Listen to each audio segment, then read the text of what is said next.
Hey, what's up guys? It's Chris, and today I just want to talk to you about some beginner photography tips. Now, these are just my tips. They're not what's meant to be. It's not the all and be all. Take it with a grain of salt, but I've been a photographer for over 10 years, so I kind of know what I'm talking about. So I'm just going to jump right into this, and I've got some beginner photography tips that I think will be very helpful to the person that is brand new to photography, that doesn't know anything about photography. If that's not you, you don't have to watch this video because it'll bore you to death.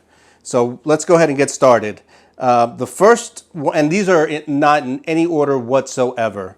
The first tip that I have is don't overuse filters in Lightroom and Photoshop. And by that, I mean don't oversaturate, don't go too much with the highlights, the shadows, whatever the case may be. Don't overdo it, because if you overdo it, it's going to look fake and it's not going to look good. It's gonna make your image look very amateurish, and it'll show that you're just a beginner. So when you do your adjustments, make sure that you do them just a little bit. Keep it real. Second tip I have for you is to get out of auto right away. As soon as you get your camera, get it out of the auto setting. I recommend start to shoot in aperture priority. The camera still does a lot of the work for you, but you also have pretty much control of everything except for your shutter speed. You can set everything else manually, or you can just leave it at where it's at. But the aperture priority is great because it allows you to adjust your depth of field, and that is one of the biggest things in taking a photo, because it depends on what you like to shoot. If you like to shoot landscapes, you do a wide depth of field. If you like to shoot portraits, you do a narrow depth of field, a shallow depth of field, I should say.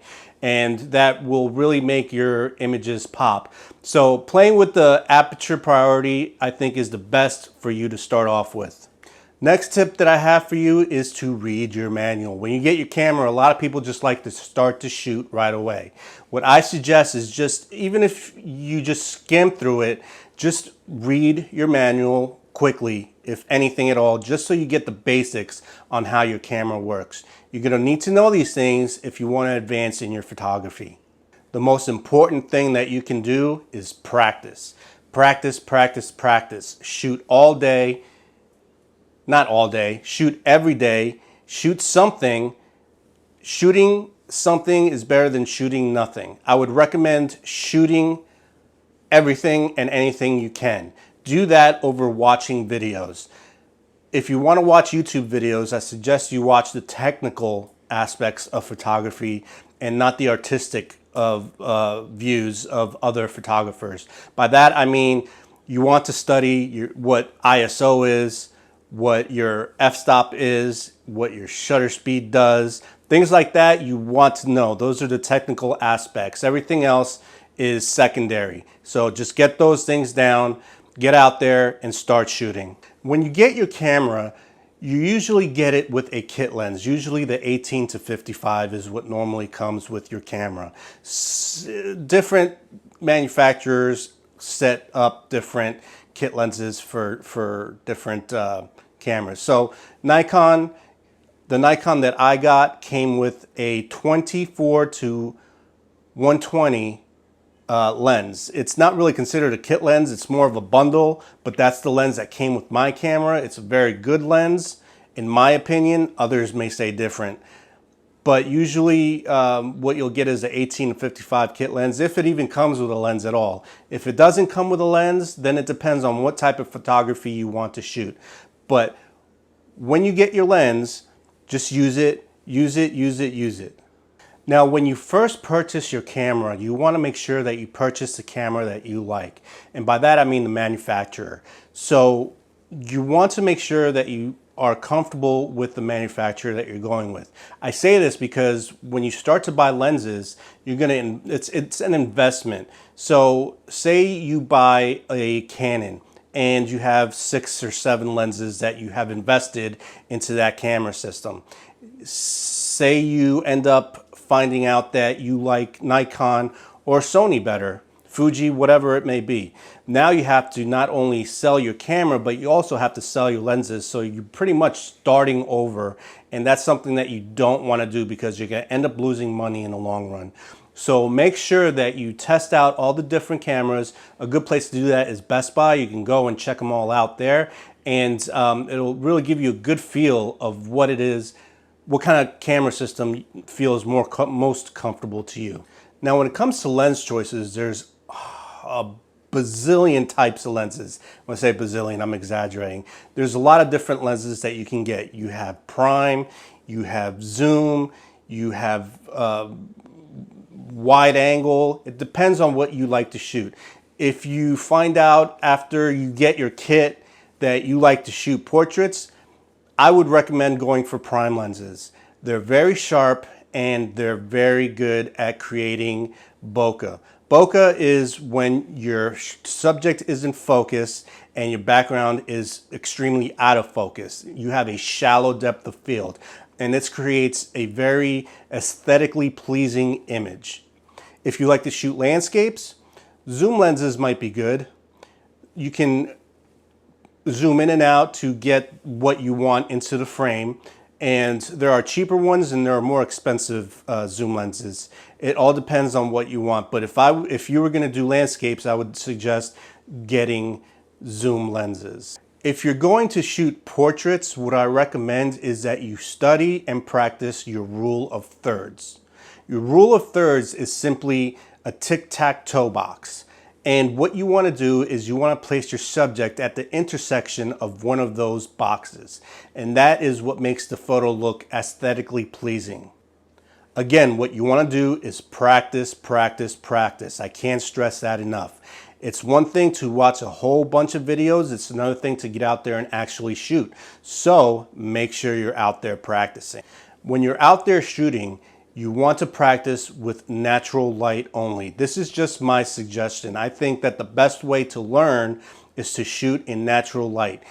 Daytime, when daytime I mean early morning, midday, afternoon, shoot throughout the entire day so you know what the camera is doing and what the lighting is doing, how it's affecting your images. A lot of people like to shoot in early morning and early in the evening when they're shooting portraits because it gives a pleasing light. A lot of street photographers like to shoot at all time of the day. Some of them even love the midday harsh sunlight because a lot of them shoot in black and white and it creates a lot of contrast. So it all depends on what you like to shoot. Shoot all throughout the day to see what the light does at different times of the day. Again, make sure you practice.